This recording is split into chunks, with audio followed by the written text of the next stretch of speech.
In every world, there are races known as humanity's greatest ordeal. Some are called devils, some are enchantress, and others are immortals. But they all share one common trait. They are the most unforgiving toward humans. Are you familiar with each of these beings?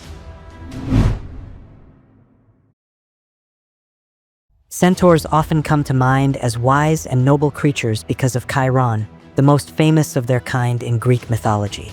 He was a teacher to heroes like Achilles and Asclepius, embodying wisdom and restraint. But let's be honest, Chiron was the exception, not the rule.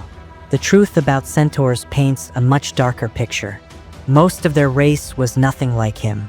They were wild, unruly, and incredibly dangerous to humans.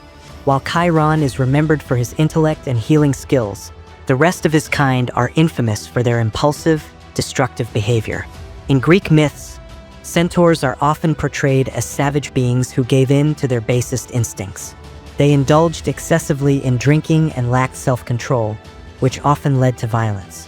One of the most infamous examples is the wedding of Pirithous and Hippodamia, where the centaurs, invited as guests, got drunk and tried to abduct the bride and other women. This sparked a massive conflict, known as the Centauromachi, where the centaurs' brutality came to light. Time and again, they are described as embodying the struggle between civility and chaos, unable to tame their animalistic urges. If you think about it, centaurs may be one of the most dangerous mythical races toward humans. Unlike other creatures in mythology that were simply evil or monstrous by nature, centaurs had the capacity to exist alongside humans, but they often chose destruction instead. Their dual nature, part human and part horse, reflected the tension between reason and instinct. Unfortunately, instinct often won out. Their recklessness made them a constant threat, a reminder that even those who look human can carry the untamed wildness of beasts. In Greek mythology, sirens are often depicted as dangerous, enchanting creatures with the bodies of birds and the heads of women, although later depictions sometimes show them as fully human. They are most notorious for their irresistible singing, which lured sailors to their doom. The sirens' songs were said to be so beautiful and entrancing that anyone who heard them would be compelled to steer their ships toward dangerous rocky shores, where the ships would inevitably crash. The sirens themselves were not necessarily evil in nature, but their actions were destructive, driven by a need to trap sailors and fulfill their hunger, which could be seen as symbolic of the perilous allure of temptation. The most famous encounter with the sirens occurs in Homer's Odyssey, when the hero Odysseus and his crew sail past their island. Forewarned by the sorceress Circe, Odysseus orders his men to plug their ears with beeswax, preventing them from hearing the sirens' call. Curious to hear their song, Odysseus himself has himself tied to the mast of his ship so that he cannot act on his desire to follow the music. As the sirens sing, he begs to be freed, but his men obey his earlier orders and sail on, thus escaping the deadly temptation. This tale highlights how the sirens' power lies in their ability to draw out human desires, making them a constant representation of the dangers of uncontrolled impulses. The sirens represent a powerful and dangerous force in mythology, one that preyed on human vulnerability. While their beauty and song promise pleasure, they ultimately brought death, serving as a reminder of the risks inherent in giving in to temptation. The sirens' role in mythology speaks not just to the dangers of the physical world, but also to the internal struggles people face when confronted with desires that lead them down a destructive path. Vampires have long been a staple of mythological storytelling, often depicted as the most dangerous and destructive beings to humans. What sets them apart is their unsettling dependency on human blood, not as a mere preference, but as a biological necessity for survival. Unlike many other mythical creatures that prey on humanity, vampires don't have the luxury of choice. Feeding on human blood is the cornerstone of their existence, a need that drives their actions and defines their nature.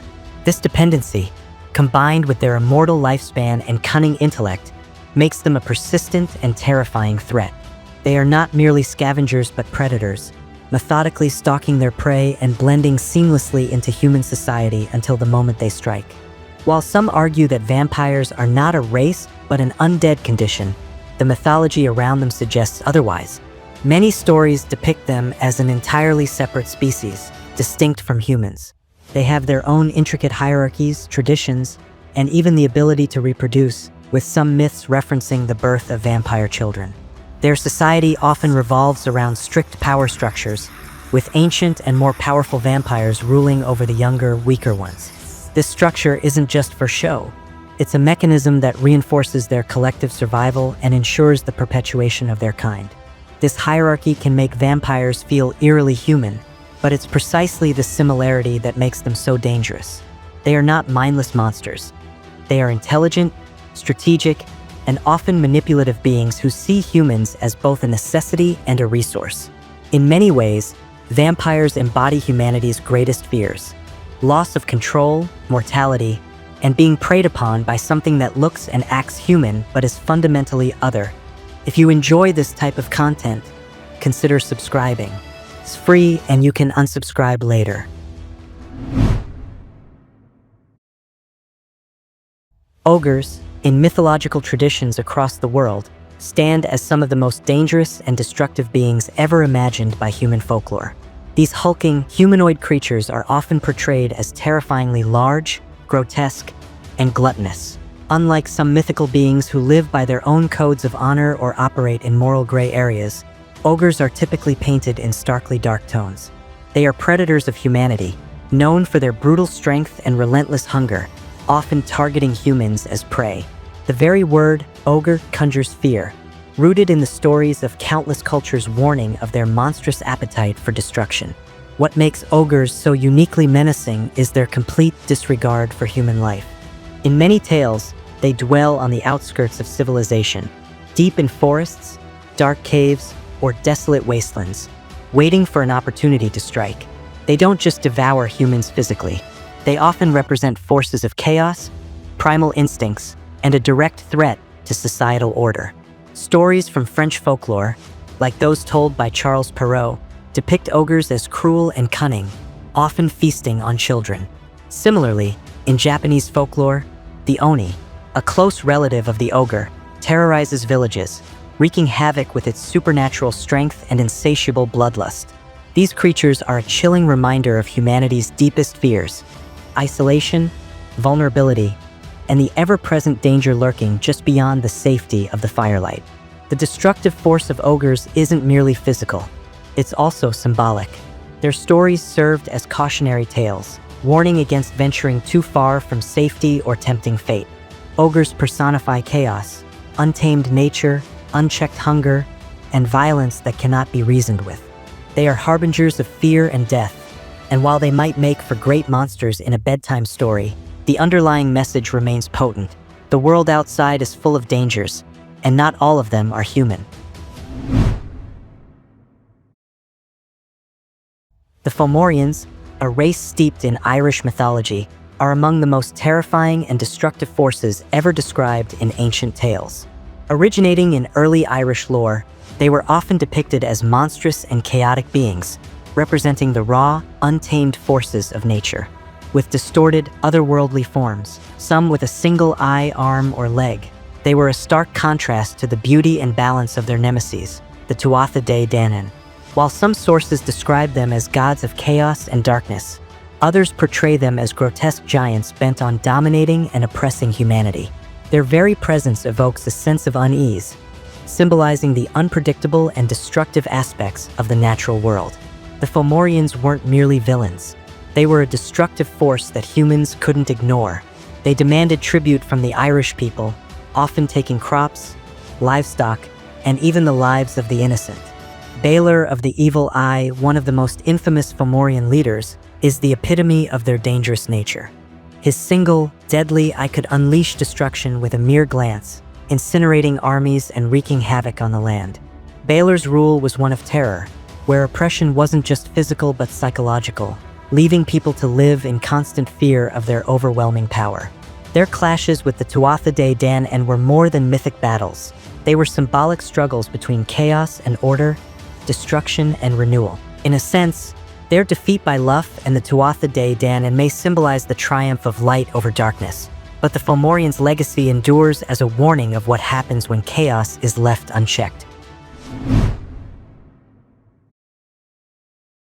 The basilisk is one of the most fearsome creatures in mythology, a perfect blend of danger and mystique that has haunted human imagination for centuries. Known as the king of serpents, the basilisk is often described as a serpent or lizard-like creature, though some accounts depict it with rooster-like features, including a crown-shaped crest. What makes the basilisk so terrifying isn't its physical size, which is relatively small, but the devastating power it wields. According to legend, the basilisk's mere gaze could kill instantly, turning its victim to stone or causing them to drop dead on the spot. It's a creature so toxic that even its breath or the ground it walks on is said to poison and kill all forms of life. What sets the basilisk apart from other mythical beasts is the sheer scale of destruction it represents. In medieval bestiaries, the basilisk wasn't just a danger to individuals, it was a plague upon the land. Entire regions could be rendered lifeless by its presence, leaving behind poisoned wells, barren fields, and lifeless animals. Stories of the basilisk paint it as a predator humans could not hope to fight directly. Even the bravest knights would avoid confronting one, for no weapon could match the creature's lethal gaze. The only reliable way to kill it, some say, was to hold up a mirror so the basilisk would destroy itself with its own reflection, a poetic but terrifying reminder of its overwhelming power. What's fascinating about the basilisk is how its legend embodies human fear of untouchable, insurmountable danger. It's not just a creature of physical destruction, but also a symbol of our helplessness against forces we can't control. Whether it's the fear of poisonous creatures in nature, the spread of disease, or the idea of a calamity that wipes out entire communities, the basilisk's mythology taps into some of humanity's deepest anxieties. Even today, the basilisk remains a potent metaphor for unstoppable peril, proving that the terror it inspired centuries ago is still alive in our imagination. Jinn, enigmatic beings made of smokeless fire, are a cornerstone of Islamic and Middle Eastern mythology. Like humans, they possess free will, meaning they can choose to be good, evil, or neutral. While many jinn coexist unseen and uninterested in humanity, certain types have gained reputations for being particularly dangerous. Among them, the Marid and Ifrit stand out for their immense power and rebellious nature, often depicted in folklore as forces of chaos and destruction. These beings are not inherently evil, but their pride, resistance to control, and immense capabilities make them some of the most fearsome jinn in myth and legend. Marids, commonly described as the strongest and most arrogant type of jinn, are often linked to water in folklore. They are known for their immense size, power, and resistance to subjugation by magic or other means. In stories, Marids are frequently portrayed as defiant and unyielding, their pride making them difficult to control even for the most skilled practitioners of the occult. However, they are not inherently malevolent. They act according to their nature and their free will. When provoked or challenged, Marids can unleash incredible destruction, earning them a fearsome reputation in myth.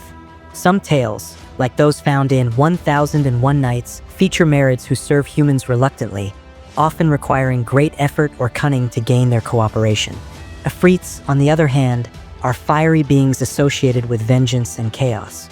They are often portrayed as malevolent spirits, haunting graveyards and desolate places or exacting revenge on behalf of those who summon them. Unlike Marids, Afrits are sometimes described as tribal, working in groups and amplifying their destructive potential. While their association with fire makes them powerful and dangerous, Ifrits are also beings with free will. They can choose to act with malice or to abstain from harming others. However, their frequent depiction as vengeful and wrathful has solidified their role as symbols of chaos and danger in folklore. Importantly, their supposed subjugation through magic is often fraught with risk, as they are known to resist control and may turn on their summoners. In the vast tapestry of world mythology, the Azura stand out as one of the most formidable and complex races, especially within Hindu and Buddhist traditions. Originating from ancient Indian texts like the Vedas and later the Puranas, the Azura were originally considered divine beings, associated with powerful forces of nature and cosmic order. However, over time, they became depicted as the opposites of the Devas gods. Where the Devas represented light, order, and benevolence, the Azura came to symbolize chaos, destruction and opposition. Despite their strength and spiritual prowess, their arrogance and desire for domination led them to conflict with the gods and, by extension, with humanity. The Azura's dangerous nature emerges from their ambition and relentless pursuit of power, often at the expense of balance in the world. In Hindu mythology, they are frequently portrayed as enemies of the gods, engaging in fierce battles for control over the heavens, the earth, and even the realms of the afterlife. These conflicts were not mere quarrels, they were epic wars that threatened the very stability of the cosmos. One of the most notable mythological events involving the Azura is the churning of the ocean, where they, along with the Devas, sought the nectar of immortality. The Azura's desire for this elixir led them into direct confrontation with the Devas, illustrating their dangerous tendency to act out of selfish ambition, even at great risk to the universe itself. Despite their destructive qualities, the Azura are not entirely evil. They possess vast intelligence, deep knowledge, and are often skilled in magic and warfare. However, it is their lack of moral restraint and their obsession with power that makes them a constant threat to both the divine and the mortal realms. In some tales, individual Azura figures, like Ravana from the Ramayana, are shown to be great rulers and scholars, yet their downfall stems from their arrogance and their refusal to respect the cosmic order. Thus, the Azura serve as a reminder in mythology of the dangerous path that unchecked power and hubris can lead to, making them one of the most destructive and feared races in the ancient mythological world. Demons have captivated human imagination for centuries, often portrayed as dark, malevolent beings bent on chaos and destruction. Across many mythologies and religions, demons are seen as entities that embody the deepest fears of humanity, taking on various forms depending on cultural context. In Christian lore, demons are fallen angels, banished from heaven alongside Lucifer for their rebellion against God. They are said to roam the earth, tempting humans into sin and feeding off their weaknesses. In contrast, other traditions, such as those in Mesopotamian and Japanese mythology, depict demons as spiritual forces of nature, guardians of forbidden knowledge, or even avengers against injustice, but these same traits make them volatile and dangerous. What makes demons so uniquely terrifying is their close relationship with humanity. Unlike distant gods or beasts, demons infiltrate human lives through possession, curses, and manipulation. In medieval Christian Europe, tales of demonic possession were widespread, with exorcisms becoming desperate attempts to reclaim the human soul from these dark forces. These stories illustrate a primal fear that demons exploit our vulnerabilities, slipping into our lives unseen and wreaking havoc from within. Among all mythical races, demons stand out as the most destructive to humans because they personify internal struggles, our fears, desires, and darker instincts. While gods or mythical beasts tend to confront humanity externally, demons are psychological tormentors, attacking the mind and spirit. Their danger lies not just in their physical manifestations, but in their ability to erode the human will, leaving individuals isolated, paranoid, or driven to unspeakable acts. Whether depicted as tempters, possessors, or harbingers of doom, demons represent an unsettling truth. Our greatest battles may not be against external forces, but within ourselves.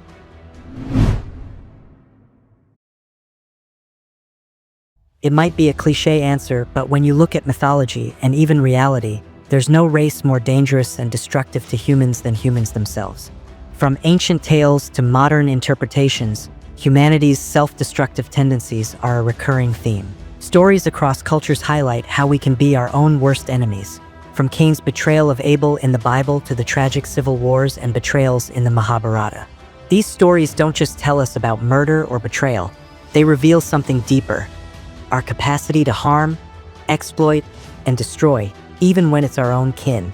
In Greek mythology, the Trojan War is one of the most vivid examples of human self-destruction.